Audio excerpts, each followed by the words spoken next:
नमस्कार YouTube family. मी Sangeeta Bansode farmer या चॅनलमध्ये तुमचं सगळ्याचं स्वागत आहे. बघा, आणखी आज डबल पिवळा पडलेला तीळ कापणं चालू आहे. बघा, हे बघू शकता. हे असा जर तीळ आला असला तर खूप तीळ झाला असता हो. हे बघा किती छान झाडं हात बघा की या कडकडची. सकाळी 5:30 वाजता आल्या मंडळी.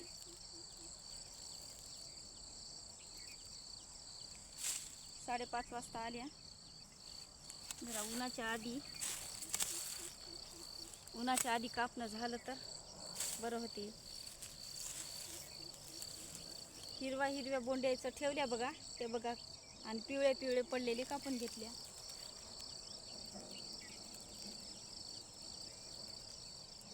सात आठ वाजले बघा.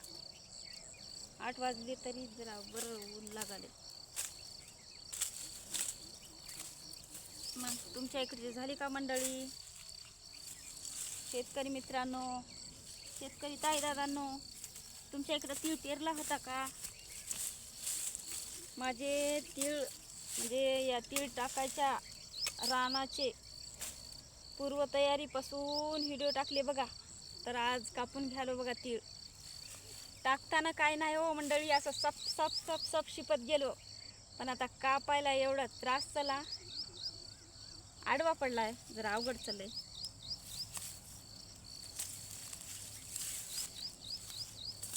सकाळी आले आहो 5:30 वाजता. आणि कापून आता याला पाला नाही का नाही जमा करून टाकाव.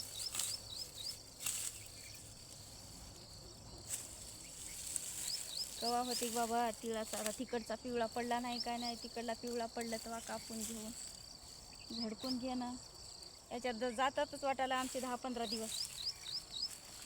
आता भरपूर काम हात बरं आम्हाला शेतामधले. हे तुरीचे काटकुळं कोणीकडं असे, मला एक भाऊनी म्हणलं होतं, तुरीचे सड ठेवले का ताई तिळामध्ये, असं म्हणले होते. म्हणजे कोण्या भागात म्हणत असतील. आमच्या इकडे काटकुळं म्हणतात, खांडकुळं म्हणतात तुरीचे. तर ते उपडायचे, जमा करून ठेवायचे, ढग लावून ठेवायचा, याची पंजी करायची, काही पलटी करायची, याची गवत सगळं फुकून द्यायचं, खडकाटानं पालव्या तोडून निर्मळ करून ठेवायला. चांगलं गाडगुडच गाठते वाटायला आम्हाला. 15 दिवस जातातच आमच्या तिळामध्ये. झाले 4-5 दिवस झाले. एक वेळ कापून टाकल्या, 3-4 दिवस झालं. आता ते कापून टाकले, ते वाळाली. आता हे थोडेफार आहे ते हे जरा घेतले, म्हणजे पिवळे पडलेले हिरव्या ठेवल्या. तसंच आलं तसं घेऊन कापून टाकत राहावं. आबाळ भोवत राहिलंय, झोप येऊन आली रात्रशा. घरात कूलर चालू राहिलंय, टपटप पाणी आलं तरी तर शेतापर्यंत ये जशी येते गाडी हाय, येते बी माणूस मात्र ये जशी शेणच होऊन जायचं तिळाचं. झोप येईन आली हो, काय करा. केव्हा पाणी पडते की आबाळच भाव आलंय. कोणीकडे पडालंय की काय नाही बापा. पाणी पडू ना हो आता पाणी. हे बघा, असा राहायला पाहिजेत होता, असा राहायला पाहिजेत होता. पण ही पिवळी झाली नाही बोंडी. घ्यायला आता काय करावं. आता दिवसही नाही तर करून तरी काय करावं. सगळं घ्यायला आता.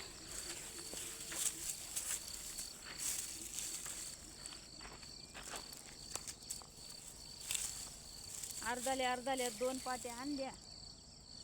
दुसऱ्या बी इथूनच जवळूनच आणल्या. का आमच्या तिळांबी आसोली झाली. तिळावर झाली की काय शिपू गवतावर झाली की काय थंडाव्यामुळं झालीत की आसोले झालीत बघा.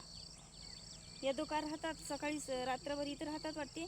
आणि ऊन होऊ लागले की झाडाखाली पळतात लिंबाच्या. तर आम्ही एका दिवशी लिंबाच्या झाडाखाली बघल्या. ते एक आसोळा आला की इळा करून असं पुरून टाकाल्या. दुसरा यालाय तर माणसाच्या अंगावर पण यालाय आणि दुसरा जवळ पण यालाय. म्हणजे हे एकच नवगड्या. ह्या तिळावर भरपूर झालेत बघा आसोले. नुसते धावाले तर अंगाची आग पण व्हायली. ऊन झाल्या ना त्याच्यामुळे लवकरच आले बाबा. त्या आसोल्याच्या याच्यानं बी त्याला बघले कीच अंग खाजल्यासारखंच व्हायलंय. त्यानं अंगावर जावं की न जावं, त्याच्यामुळं लवकरच आले, लवकरच जायचं.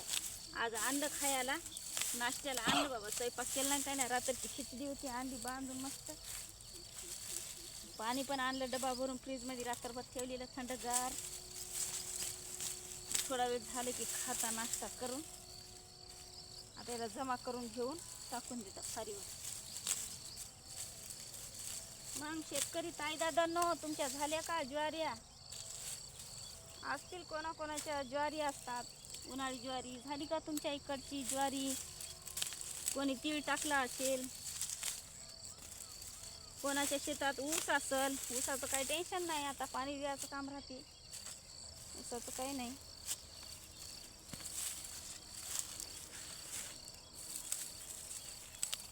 शेत म्हणल्यानं कामं दररोजच असतात हो, काही ना काही कामं निघतातच. काल आलतो पण काल काहीच काम केलं नाही. संध्याकाळी आले, थोडं बघून गेले तीळ कसं झाला काय नाही. आता पिवळ्या पडल्या बा बोंडे म्हणून आज सकाळी लवकरच आल्या. 5:30ला उजड आले. 5:30ला चांगलं उजड आले.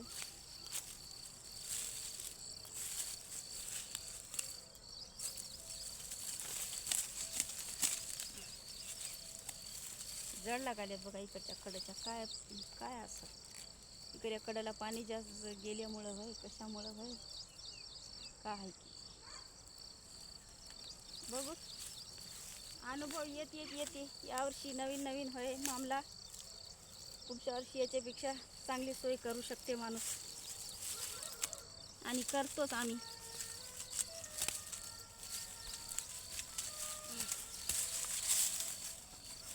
असा राहिला असला तर पैसा झाला असता. हे बघा, जडच्या जड लागाले. 2च झाड, हे एकच झाड बघा किती जड लागाले.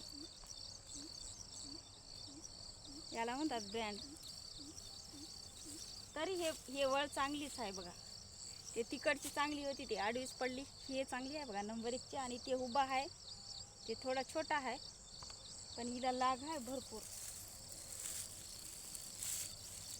हिला कसं काय लाग आहे बघा, असा गोल लाग आहे बघा. असा गोल म्हणजे एकेरी बोंडी नाही, असा गोल आहे.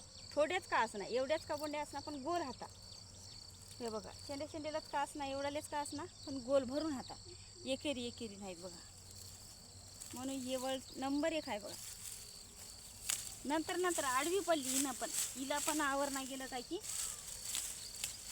नंतर हिनं पण आडवी पडली.